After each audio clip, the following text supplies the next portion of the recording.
Hi everyone, welcome back to Casual Watch Talk Live. Well, the second, I suppose, official episode. We did one not last week, but the week before last.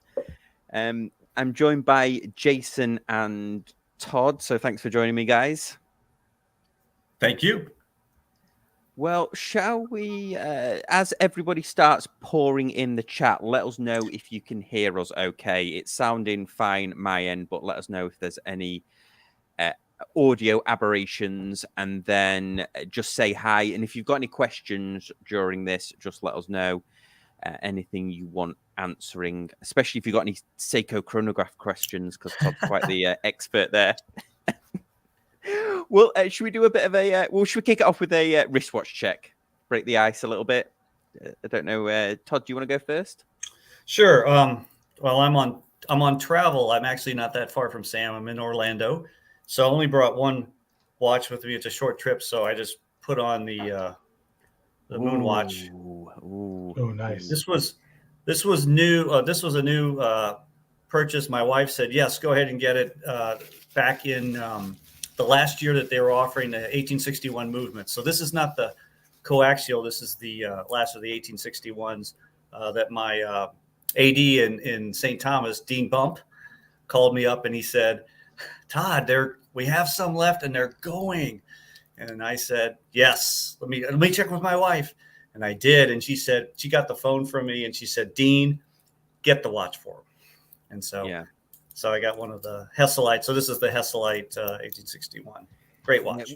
We need to make Dean a YouTube star because his knowledge is on par with Federico and Paul Thorpe. He's a watch dealer, and we had him on the podcast a while. Was it 2 years ago, Todd? It was before COVID, yeah. So wow. No, it was during COVID. I'm sorry, you're right. It was when we were down there.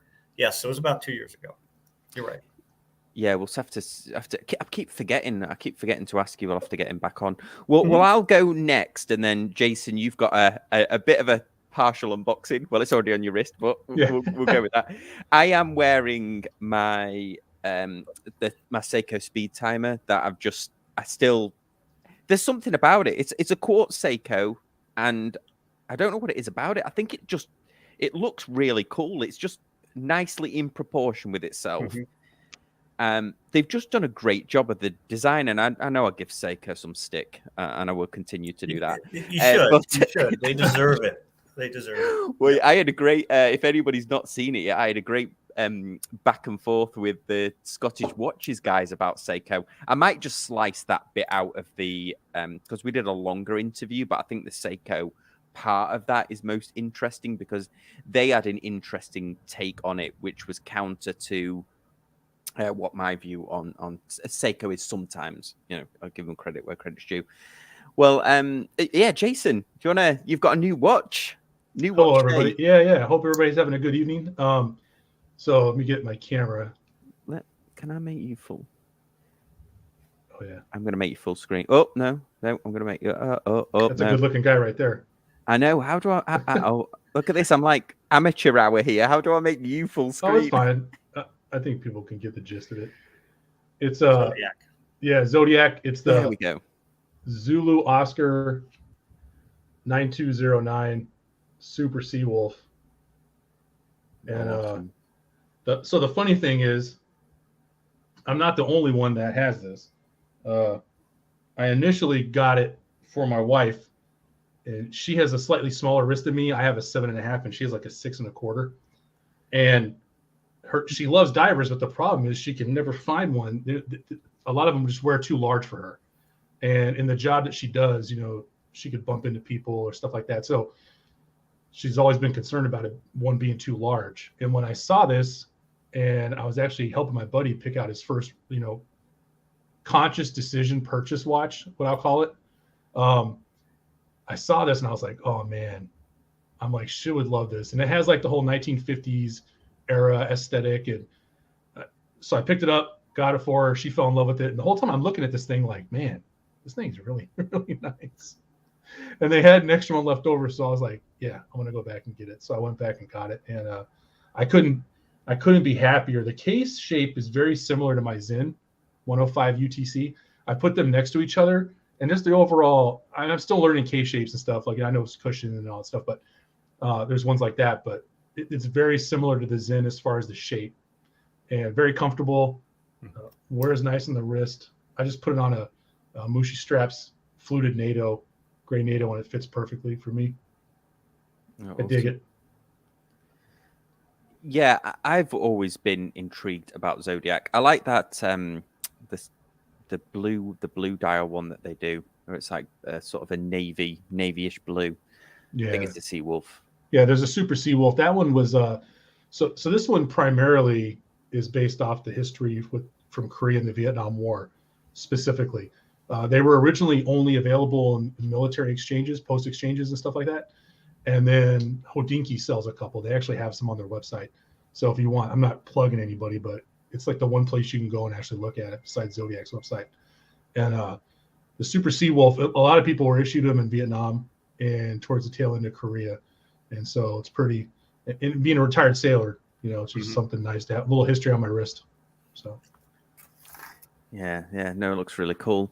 Well, what I thought we would do is, I've just come back from the UK, so what's more exciting than going on vacation and then boring people with your holiday photos? So I've got some, or vacation photos, I should say. They're not Christmas. I keep getting reminded that my boss is always teasing me. It's like, oh, is it Christmas? I'm like, because I said I was going on holiday. But what I thought I would go through is I went to London for the day and I met up with some other watch YouTubers. So I met up with the Tea and Tickers guys, John and Palm. They do a show earlier in the day that's about 4:00 Eastern, which is called the Tea Room. But I met up with them, and I also met up with Paul Thorpe, who I've always been a fan of Paul Thorpe's channel, and he's just as nice in real life as you'd expect, just like a genuine guy. But I thought I'd go through. We went to Burlington Arcade, which is famous for its vintage watch shops.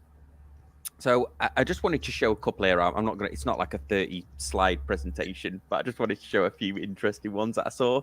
The first one here in the middle is, and I've got a better picture of it. This is it's here and also in the middle there. This is the James Bond Dr. No Rolex. So it's the same model and everything.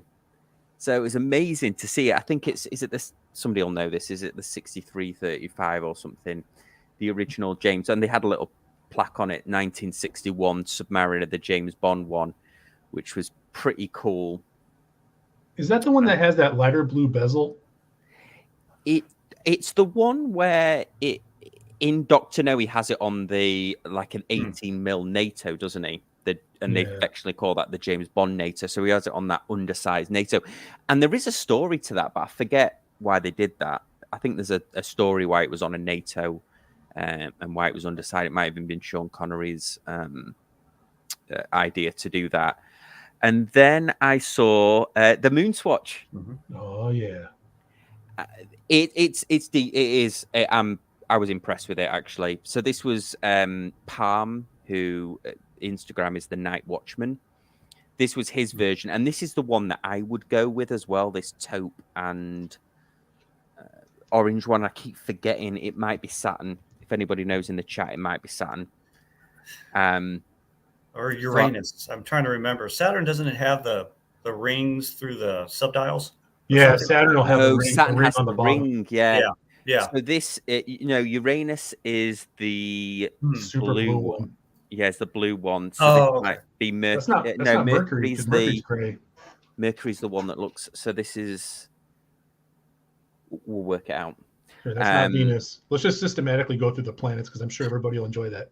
Yeah, Mercury, Venus, Earth. So then there's Mars. The Kuiper Belt doesn't get its own version, does it? No. The Moon. No, it's.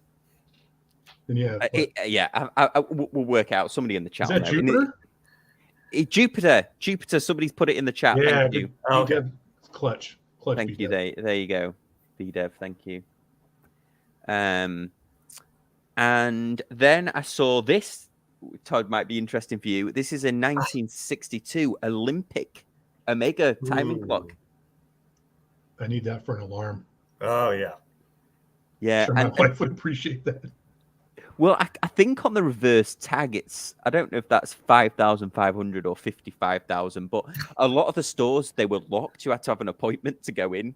So, Oh wow. yeah, we didn't actually get to go in and ask. But this shop had loads of vintage Omegas in it. They had a original Proprof, but the round one, the one before it was the proper one. And then, because they had appointments to go into these shops, I was very grateful because I found they had a birth year Rolex Pepsi for me. This is 1980. And it was one of those where they were like, oh, you should go in and ask about it. And I'm like, absolutely not. Like, I do not want to spend the rest of my life obsessing over the time I saw a birth year Pepsi and couldn't afford it. But yeah, so it was cool because they had all the years lined up right from the 60s all the way through in this window. Yeah. They had a 20% discount though. Did you see that on the? Hilarious. How hilarious is that? A 20% discount on vintage Rolex. What if it was 20% though? Like, they should give you an extra percentage if you could prove that was your birth year. Like, if you're like, look, here's my birth certificate, 1980. They're like, oh, it's an extra 30% off, sir. You know what I mean? Well, yeah, of course I had my passport with me as well. But yeah, and I actually did go on Chrono 24, and I couldn't find another birth year Pepsi, thankfully. There was a few birth year root beers, but you know, I could probably live without them. Well, and I just bought a birth year and month Seiko for my my birth. Oh, really? It's on March of 65, and I found a March 65 Seiko. It was $300, Sam. So it was a lot more reasonable than the Pepsi Rolex. Yeah, I didn't want to speculate on that one. And then the last one is just I'm only showing this because there's a Peaky Blinders bar open in Manchester, which I thought was hilarious. So if anybody's a fan of Peaky Blinders, the TV series, if you've not watched it, it's awesome. It's set in Birmingham. It's not set in Manchester, although a lot of it was filmed in Manchester. But they've got a whole bar that's themed to the show. Oh, nice. And all the barmen are in the 1920s sort of Birmingham gangster outfits that they wear on the show. So I thought it was really cool that they did that. They turned like one of these old kind of student drinking pubs into a themed Peaky Blinders pub. Nice. So I thought that was pretty interesting. Have we got any questions? Any questions coming in from the audience? Not yet, not so far. Yeah, Thomas had a question. He asked. B-Dev answered it, but he had a question where it says, "What do we like for 34 to 38 millimeter divers looking for his wife?" And then B-Dev said, "Look at the Seiko Baby Tuna Solar, 38 millimeters, wears small." Yeah, talks about the movement and stuff. Yeah, I think like a Rado Kaplan Cook, I believe, is a 38, maybe. I'm like 38, 39. Yeah. I'm not quite certain. I saw one the other day, and it looks. I mean, I didn't put it on, but did I put it on? I think I might have put it on, and it looks. The cool thing is it wears nice and small, but it doesn't look too small. Mm-hmm. Even on my wrist, it looked like it was nice, but it wouldn't be too big for somebody. Yeah, I guess it depends how much money you want to spend, because the Breitling do that whole range of are they Navitimers, the ladies. I think they do Super Oceans and all sorts. Mm-hmm. Oh yeah, somebody's put the Captain Cook's a great. Yeah, the Mido diver is really nice. The same. Yep. Same size roughly. I'm trying to think of what else is around there. But, well, Veya, if you want a US made one, I don't know where you're based, Thomas, but if you want a US assembled watch made by two US founders based in LA, but the watches are made in Chicago, Veya have a whole host of smaller watches. They even have a Dirty Dozen style watch, and all their watches are guaranteed water resistant as well. They're all very subtle designs too. I mean, I know they take inspiration from other designs from history, but I know some, if your wife's like, my wife's into more subtle stuff, she doesn't want anything super flashy. So if your wife was like that, the Vera designs are very nice, and I feel like they can go between like work and then going out a night on the town and make that transition just fine. Yeah, absolutely. Well, what I thought we'd do next is there's a couple of watches that I've been obsessing about for some reason. I'm still holding true, Todd. I know you're morally opposed to this as an idea, but I've still stuck to my one watch challenge so far this year. So I actually haven't bought. I've amazed myself here. But I haven't bought a watch so far this year, so I've still been kind of keeping the money aside for that one big purchase. I still have my name on the list for that green Date Just Rolex, which nobody had it in the UK either. In fact, I spoke to a really nice guy. I can't remember his name, but in the Manchester Rolex AD, who sat down with me for like an hour talking watches, which was pretty cool. He's saying that they might be building a new factory for the dials, so it might be right towards the end of the year, which is, I suppose, is interesting. But there's definitely two watches that I've been obsessing about this week, and I just wanted to, I'll just show you these. So let me stop I'll get your opinions on what you think here. So the first one is, this is out of my price range. This is one of these fantasy ideas that I've got that I might be able to afford this one. But did you see this new, the Polaris Date? And they've done it. This is a Jaeger LeCoultre or Jaeger LeCoultre, depending on JLC. It's just JLC. Yeah. This amazing olive dial. So first of all, it's the Polaris with the date. So already I'm a huge fan of it. And they've done this custom dial on it. It's limited to 100 pieces, but you can buy it online. It's not like it's sold out straight away. It's $9,000, which it's not. That's in line with what the other ones are. There's a black dial one with the more like a Fotina look, but I don't know where I can see one of these in person, but it just looks stunning. But I don't know whether I love the watch, and I suppose 9,000 is not too bad for it, but I still think it should come on a bracelet. But that's just me. But I don't know. Did you guys see this one? I saw a couple of articles about it, like little short news snippets. Yeah, I haven't seen too much about it. I did try on the blue one when I was down in St. Thomas with Dean the last time, and he had one in his shop. And I was looking at the blue Polaris, and it's obviously a very impressive watch. It's a lot of money for me for a three-hander. Yeah. Okay. As neat as it is, that's I ended up buying the Bucherer instead, Sam. So that Bucherer annual calendar by compact chronograph is what I got instead, because I'm into complications and stuff like that. It was less expensive than the blue Polaris, but yeah, it's a beautiful watch. Yeah, it was funny when because I met up with Paul Thorpe and the other guys. We went to Selfridges, and he was actually looking at the Bucherer watches, and he almost picked up a titanium Proplof. I don't know if you watch his channel, but he's got a bit of an obsession with the Proplof at the moment.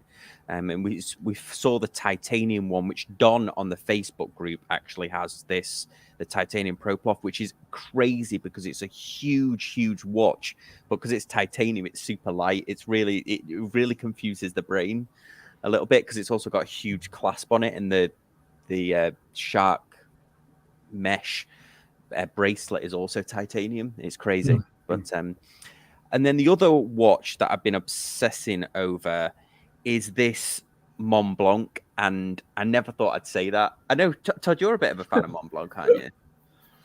Yeah, I think, and so you can even show a picture if you want to after this of the one that's coming to me on Friday. Hopefully it's fixed this time, or I bought it and it wasn't working. But yeah, I'm a big fan of what you get for the money with Montblanc. They have some very interesting complications.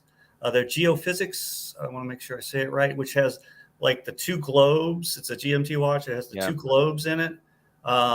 It's just some fascinating technology for a reason. There it is. Yep, you got it. Geosphere. Thank you. You have my attention. I'm just kidding. I'm a big fan of them used.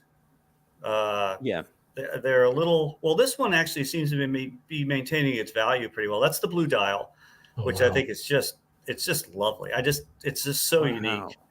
That's amazing, that AR there. Yeah. I love the 3D rotation, man. That is really nice, isn't it? Yeah. Yeah. Say most other watch companies should take a leaf out of their book, because I've never seen anything like that. Yeah, I haven't seen that either. But look at the price. CarMax does that, so you guys know, just so you know. Yeah, $6,100 retail. I mean, that's your list price on that watch, and it's Montblanc is doing their own. It's all in house, at least most of it. I assume this one is. Hey, while you got it there, pull up the Nicholas Ryasek chronograph. That's the one that's coming to me. Mine's a 2015. So it's used. I would never pay the price for it. No. Is it not showing up? I can't actually. It's not actually coming up on here. So let's just see if it's general.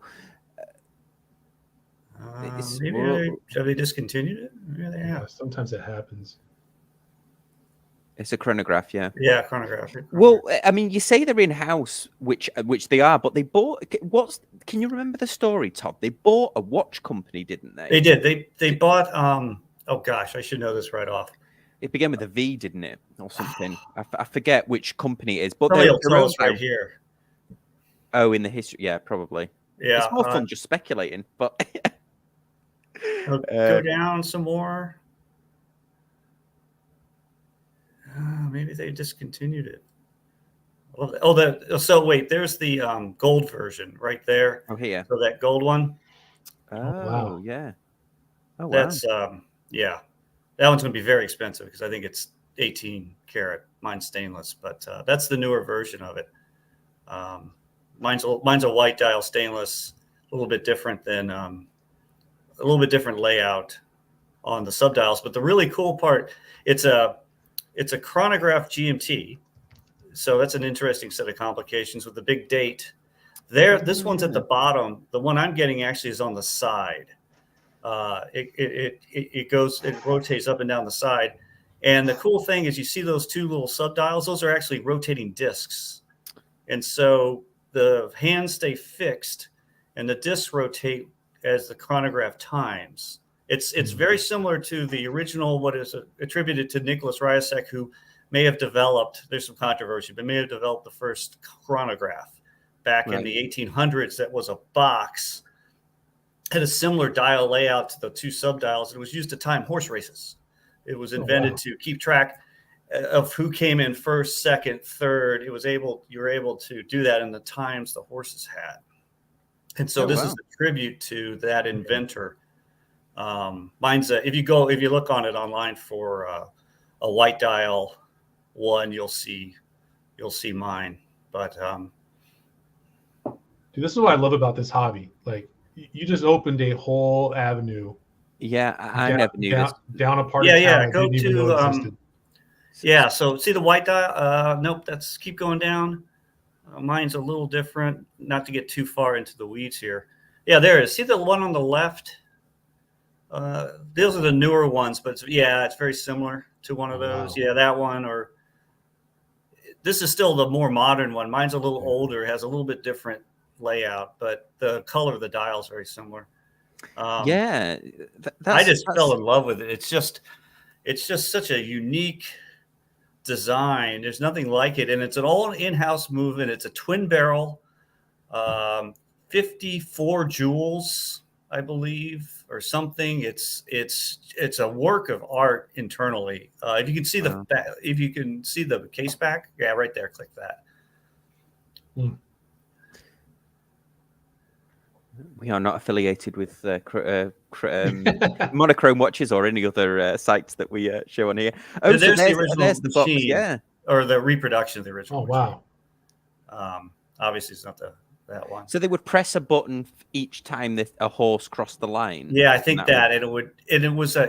So chronograph means to write, graph to write, and so this would have a write on a piece of paper, I believe, or I'm sorry, not on a piece of paper, but one of the discs where where start and stopped, and so you'd have a record of the times that the horses would cross over. Dude, that is amazing.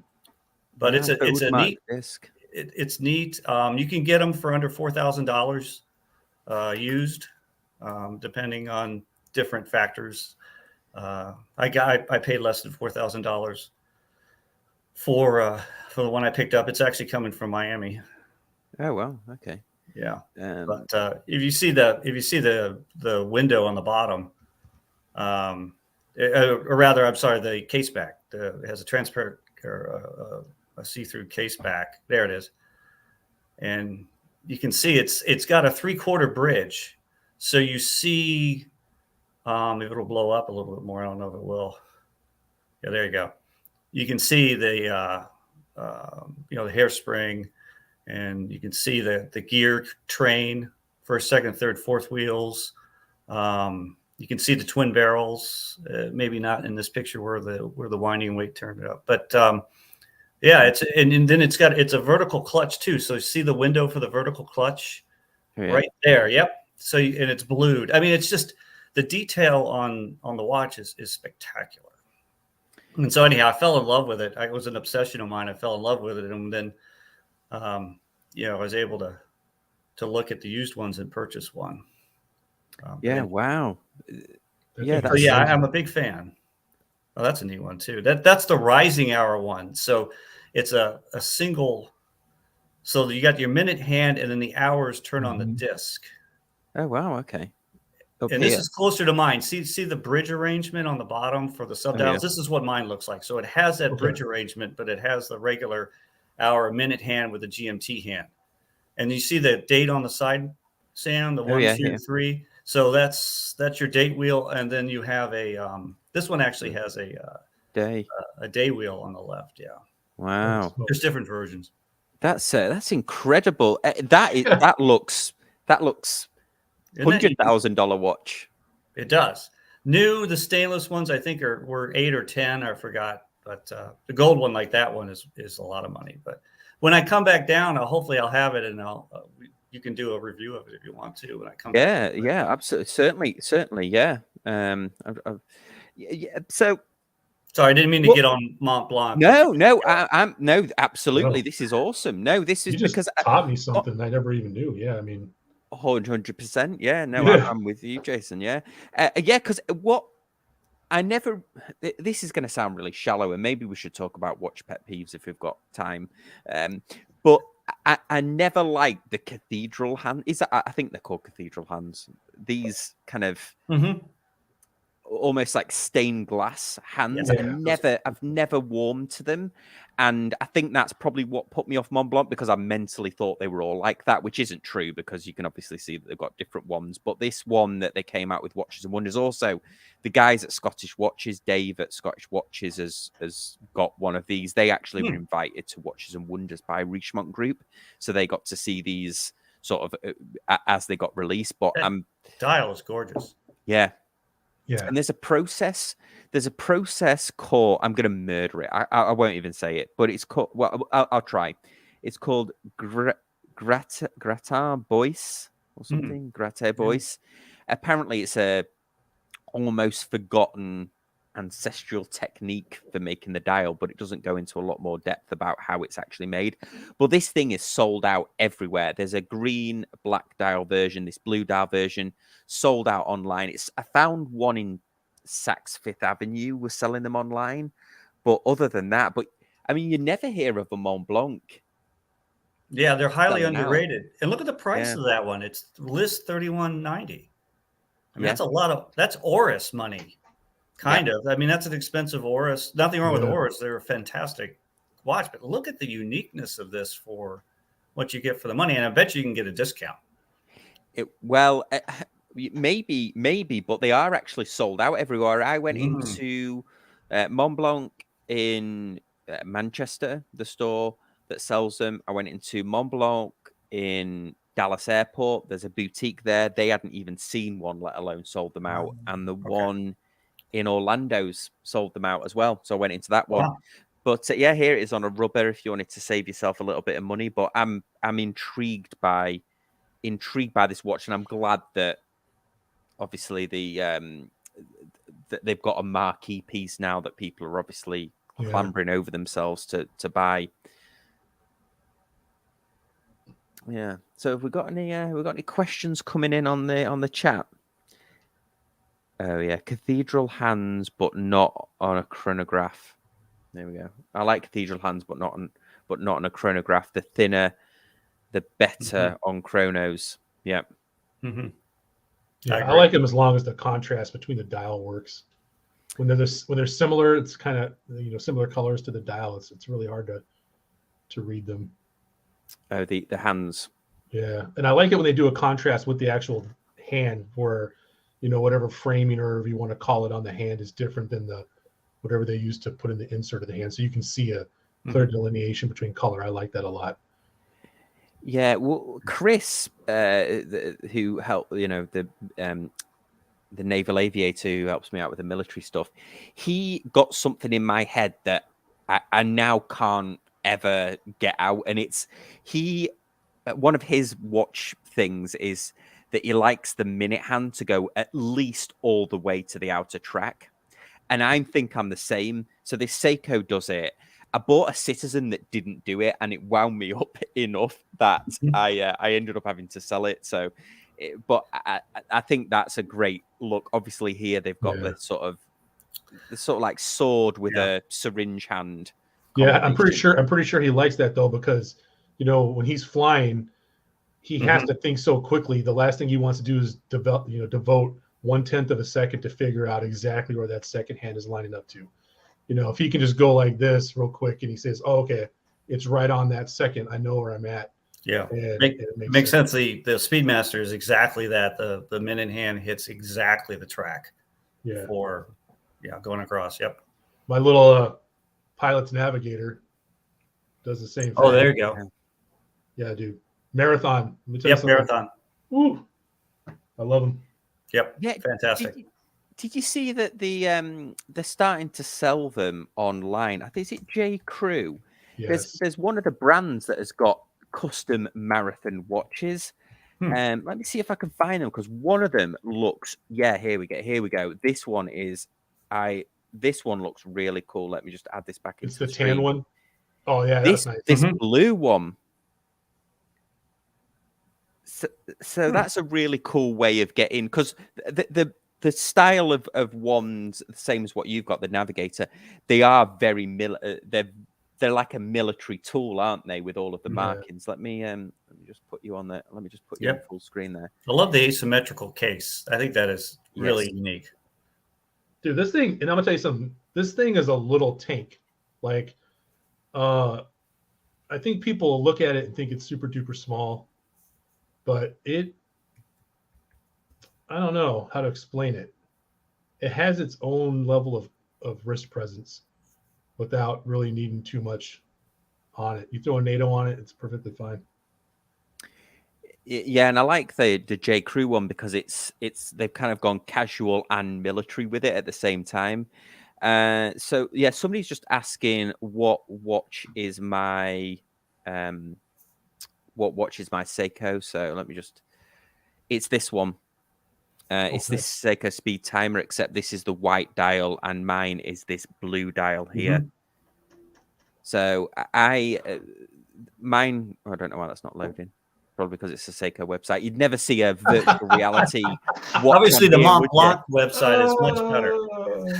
You'd never see Seiko. You struggle to get a half decent picture off Seiko, let alone a virtual reality experience. But yeah, so it's this one. I took it straight off this bracelet. That's why mine looks different. And in fact, I've got mine on let me see if I can just. I've got mine on a bun strap, which was made by McCullough over at Man Cave Leather. That's Man Cave one. Yeah, this is amazing. I've worn it non-stop on here, and it's aged beautifully. Unfortunately, he had to shut his workshop down because he was based. Yeah, I understand the white dial versions of those. You can't find them. Apparently, yeah, they're very expensive, aren't they? The white dial versions of it. I think I originally was put off a little bit by the size of it, but once I got it on this bun strap and once I got used to it, they've just hit it out the park with this one. I mean, they're pumping out that many watches, Seiko, aren't they? I mean, there's a new limited edition every week, but there's just something with the proportions of this that I think they've got perfectly. But I mean, Todd, what do you think of this, Todd? Because you actually collect the ones that this one is extremely loosely based on. There it is right there. In fact, I have a 1969 blue dial speed timer. I have that watch. Oh, wow. And I have 25 others that look of its relatives in terms of the 3169.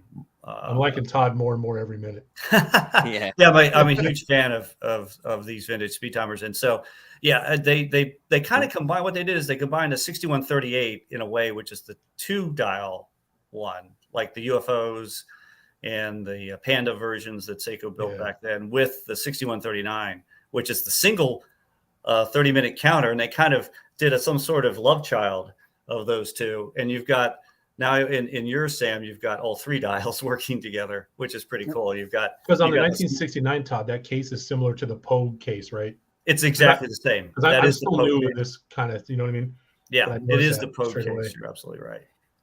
Yeah, and if this one hadn't been 3 dials, I wouldn't have been interested, because this single-handedly is the most useless complication you can ever have on a chronograph. Watch this 24-hour indicator. I mean, I just don't know what there is any functional use for a well, actually, there is a functional use for it. Chris, naval aviator Chris, and I talked about that. If you were on a mission, but you were timing it in a different time zone, if you were on UTC, but you were in a different country, or if you were on a submarine and you didn't know whether it was day or night, it might have some kind of use. But other than that, and this is why I don't like Mecha Quartz. This doesn't list itself as Mecha Quartz, but this is why I don't like Mecha Quartz in general, because a lot of micro brands use it, and they don't have the running seconds. And I think a chronograph needs that life. It needs a running seconds on it. I made that mistake. I have two micro brands. I got one for me and my wife, the Oso Orbits. They're beautiful watches. I got the Panda one, and she got I call it the UCLA one because it's like a powder blue and gold. But we both wore them, and I mean, not being able to see that whole function of the watch was just like, so they're sitting there in a box, and because they're micro brands, I can't get anybody to buy them. So I guess I got to melt them down and make some pins out of them or something. I don't know what else to do, but I hear you, Sam. Yeah. Like the Seiko are the same way. They're the vintage Seikos, both the 61. I said I transferred the numbers. The 6138s and 6139s. They also don't have a running seconds, but the way that chronograph is put together, it's better just to run the chronograph hand anyway. So when I wear them, I just let the chronograph hand run, and that's my seconds hand, unless I'm timing something, in which case I reset and just use it in that way. So Todd, here you go. You got a question. Do you think the Seiko rally divers are worth hunting down?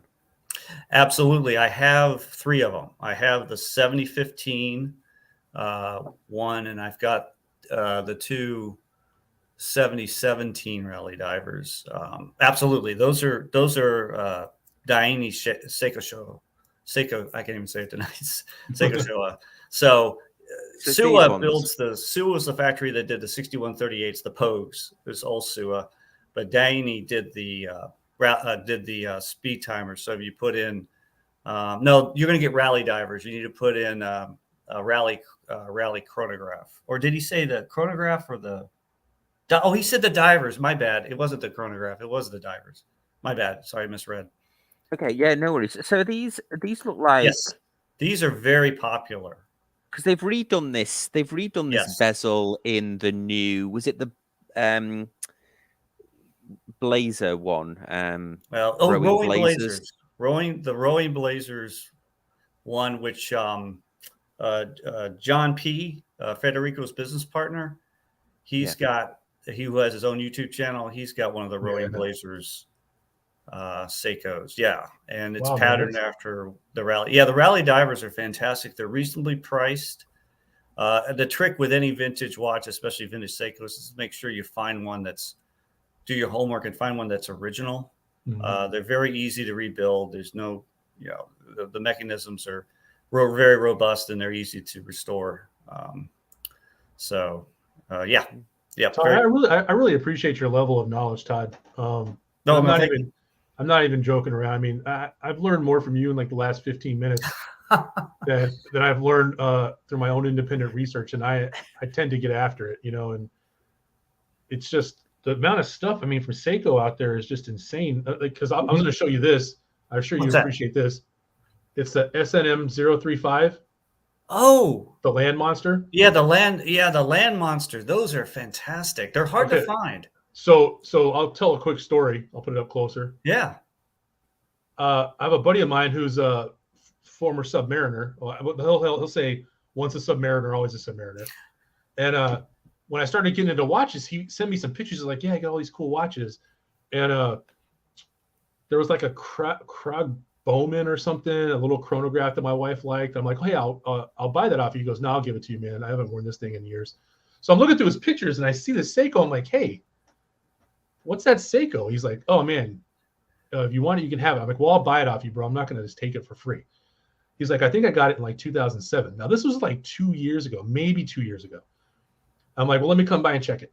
So I started, going on Google, and I'm like, yo, man, those things are selling for like $600 on eBay. I'm like, I can't possibly take this thing for free. And he replies back to me, he goes, $215, it's yours. I'm like, I'll be there tomorrow. and so we went there and I picked him up. And dude, like the bracelet, I took it off the bracelet because the bracelet was so nice that I'm like, I'm not wearing the bracelet. And it's a beautiful, like I had to unstick the internal compass but if I have some pictures on Instagram, but it's in great condition. And my only beef with it is that you can't hand wind the movement. And I've reached out to a bunch of modders like, hey, I think it's the 7R36 movement. Mm-hmm. I'm like, hey, is there any way to replace the movement? Because I feel like I have the perfect monster. I don't need any more monsters. This is a cool monster. I know it's not the orange dial one. I think that one's the more popular one, like the harder to find one. But yeah, I just thought when you were talking about Seiko and going going in a deep dive, I was like, oh, I think Todd will appreciate this little thing. You will be able to swap that out. Those are fantastic. Yeah, you will be able to swap that movement out for an NH35A or an NH36 if it's got the day date on it. Oh, really? Sometimes you can. It depends on the movement. I can't remember which ones you can do or which ones fit right or have the right depth. You know what I'm talking about. There's all those small details, but the modder community, like you said, usually knows which ones are swappable and which ones aren't. Yeah, I reached out to a couple of well-known ones, and the answer I got was either they weren't sure or no. I think though, we're talking about like the watches we really want and stuff. I'm really paring down my collection now, and I have, it sounds like I'm not, but I've made some purchases this year, but I'm saving up for, I know what I really want now. I've held one, I tried it on, I know what I really, really want. And then I think I can get myself down to a 5-watch collection. And I think that the Land Monster makes the cut because I think it's so unusual and it's so big that it's just one of those things that, like you got something on and you're like, I'm not going to see another one of these today. No, I'm just not. It's going to be mine. We may have we've got anonymous Facebook user in here who is asking if only a micro brand would make the rally diver. Now, I think this is a ruse. I think this might be our good friend Dave from Detroit Mint, because surprisingly, Dave from Detroit Mint makes a homage to the rally diver. So, anonymous Facebook user who may or may not be our friend Dave from Detroit Mint. If you're not, then yes, there is a homage version of the rally diver. So if there you go. Dave was able to secure the name anonymous Facebook user. It just says that would be good, wouldn't it? No, it just says Facebook user. So he was way ahead of the game. He's like, you know what? Someone's gonna want this one day. I have anonymous Facebook user. Well, I mean, Jason, do you want to? You've left everyone in suspense now about your dream watch. Do you dare say it, or are you going to wait till you? I'll say it. I'll say it. And it's the Tudor Pelagos, the black one. Oh, and and I read up on the movement, how it's there is the version with the older movement, but there's one with the newer movement.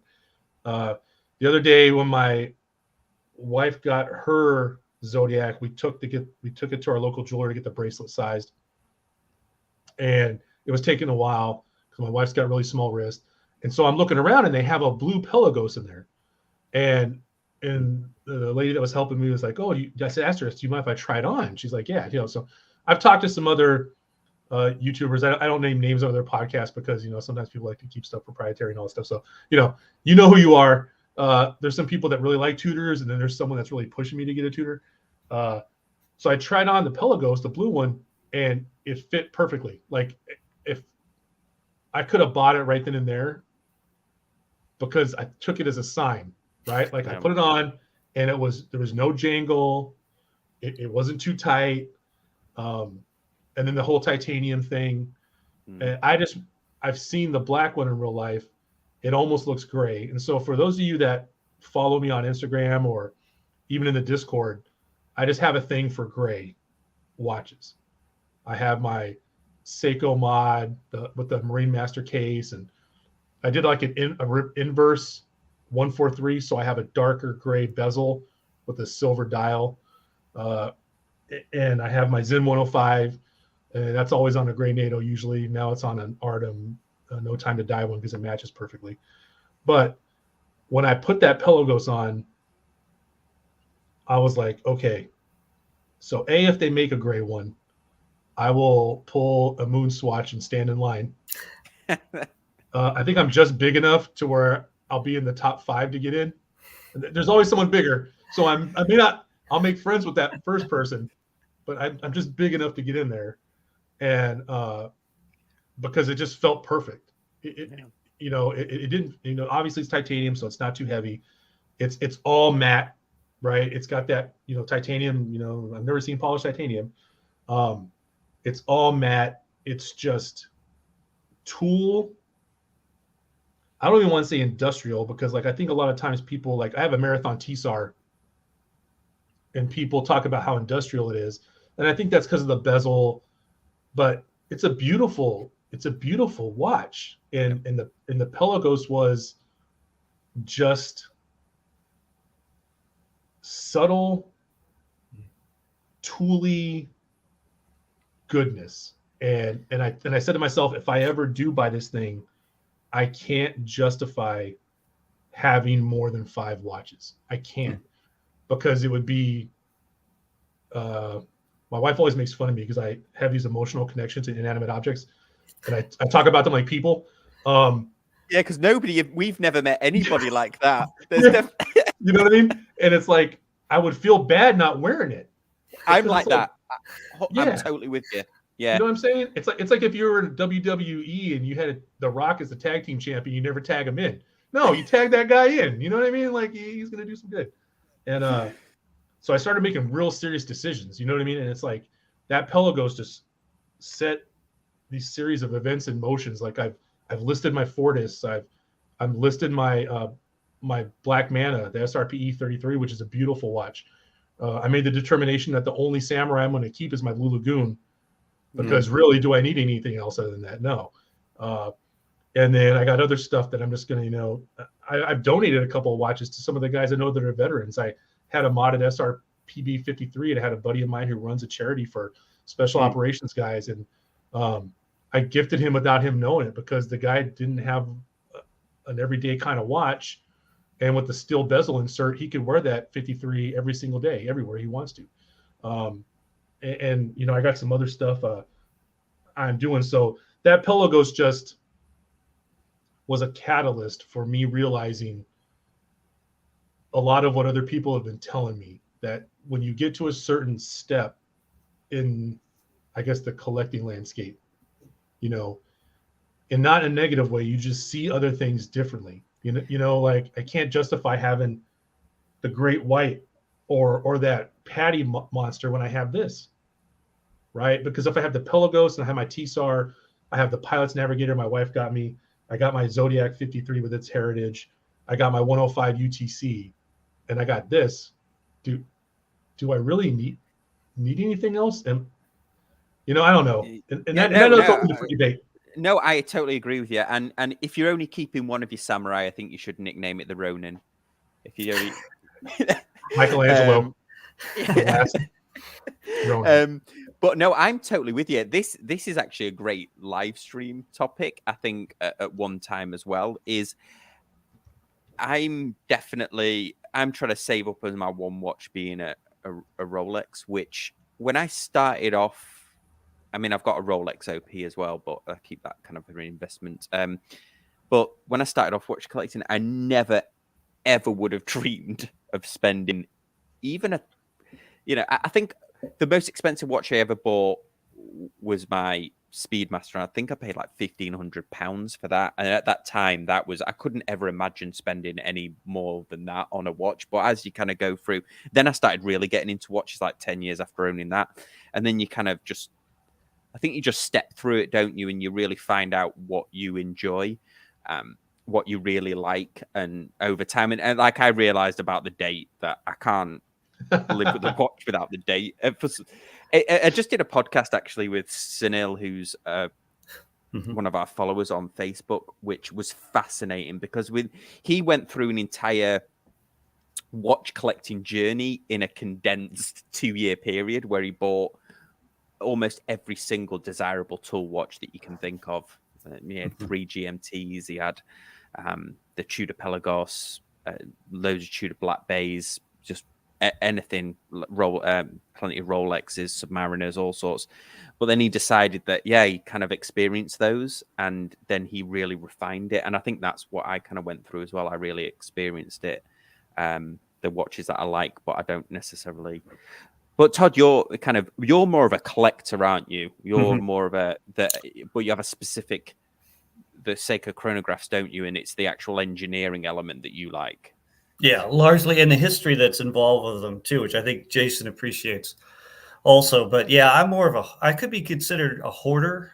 I've decided, but it depends on how you look at it. Because when you find these, I had a YouTube or Facebook argument with somebody about this, not involved in your Facebook group. It was a Seiko group, but I had a picture of my 25 watch box, which has all my 6139s, and they said, well, you're hoarding these and other people could have them. And I'm like, well, no, I find them for $300 somewhere around the world. And I get them in and I track down the right original parts. And then there's about 5 different watch restorers that I use to bring them back to life, depending where in the world they come from. And it may take 2 years to get a watch from like an eBay auction to actually making it ready to go again, depending on the restorer I use and how much I have to track down. Yeah. So, once I invest that much time and effort, and not just the money really, but the time and effort that goes into all of that, I just don't want to let one go when it comes out right. And now it's getting harder and harder to find original examples there. And the prices, some of the prices they're getting for some of these, like on Yahoo Japan is a really good auction site to get vintage Seikos. Of different sites. Yeah, it used to be really good. Now you have to be careful. There is some junk there, but some of these hard to find Seiko chronographs are going for I call it Omega money now. It's crazy to get some of the variants that are hard to find. And so once I find one and I do all the work to it, then I don't want to let it go. So that's one reason the collection. Now, to Jason's point, I do need to thin out some of the stuff I've tried that isn't like that, to maybe to focus more. Like I've got some quartz things, I've got some other watches, but any chronograph to me, whether it's American, Swiss, or Japanese, or where I'm at. So I'm kind of, so when you think about all that, what that you can do with that, it's like, oh my goodness, you can go crazy forever. But yeah, I'm focused mostly on chronographs, tool watches, but especially Seiko chronographs, because of the value proposition and the whole Pogue, Colonel Pogue, and the first automatic chronograph in space, and and the history and just the engineering behind it is remarkable to me. I saw one in the wild. I don't know if it was definitely a Pogue, but it was definitely that style with the gold. And I've seen 2 in the wild. This one was a gentleman wearing a suit in JFK Airport. It must have been just sort of sports coat, just sat there, sat with his wife. He had a gold dial on. And then I've seen another gold dial one somewhere in California. So it's so rare that you ever spot a watch on somebody's wrist, but I've seen 2 of those gold Seikos, and that's the thing that's the beauty of those type of watches, isn't it? That every one of those has got a story associated with it, and maybe that's what helps you, sort of ties you more to collecting them, because you're either putting a lot of work into getting them working again, or they've got a story. Whereas I guess the watches that I collect, you can usually buy them online and you can sell them online quick. I would say, Todd, I would say you're more of a curator than a collector. Yes. No, maybe. You know what I mean? Because you understand and appreciate the history and the provenance of these pieces, right? And I guess literally you're collecting them, but you're not collecting them just to put them away. You're collecting them to kind of tell a story of, this is the history of this specific model, the changes going on. You understand those. Mm-hmm. And if anyone's interested in, you can explain it. You know what I mean? So to me, that's something entirely different, and then however you go about,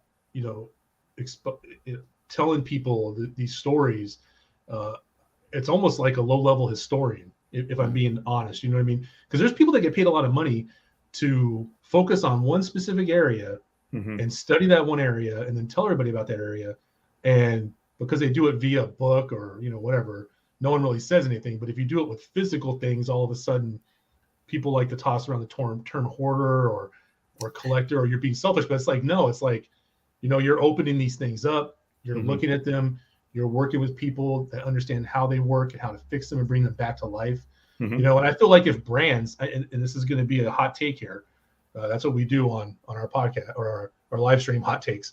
Hot takes. We need a visual, a sound. Yeah, hot take. Some weird FM 99 radio, ding ding ding ding kind of thing.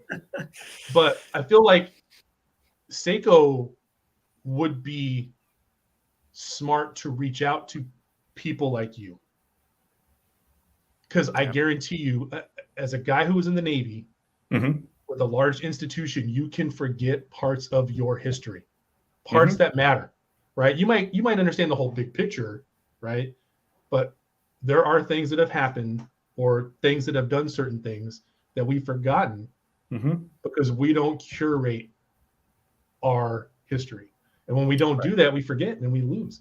And we lose humongous pieces of knowledge, man. And so, like, there were people that put their heart and souls into making those chronographs in Japan, or, because they didn't have someone sitting there writing them down and they were just pumping them out, that's all been lost. But a guy like you has done at least some groundwork, probably more than anybody else. And maybe you have a group of people, but there's a group of us, like on the Seiko forums, that are really pay attention to all the nuances and help to fight the counterfeiters and the ones that are passing off fake stuff as real. And that's the big thing too, is people will come to us and they'll say, is this correct?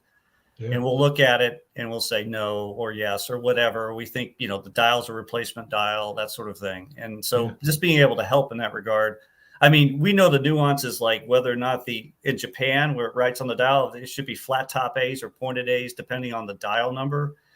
We can say, this is one of the forgeries. They do this, they do that. There's some other things like that. So being able to give back to the community is, to me, a big deal too. And I can take one of mine, which I know has been perfectly authenticated by the restorer, and I can look at the dial and, because you forget some of these things, and I can do this and say, it's, this is right, or it isn't. And so, that part of it, I really, it's commendable, man. I mean, I'm being dead serious.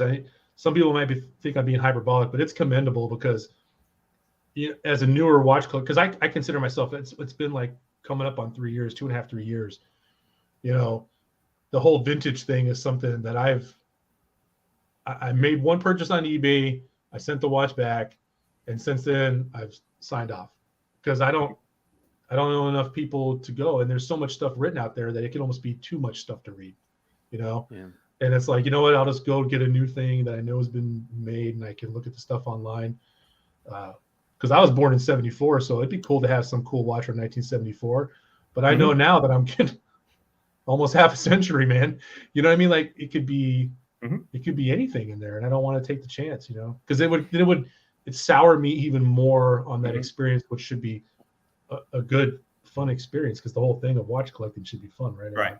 Yeah, it's like Omega too. Omega's a great example of things that can be a huge pitfall, like just the Speedmasters.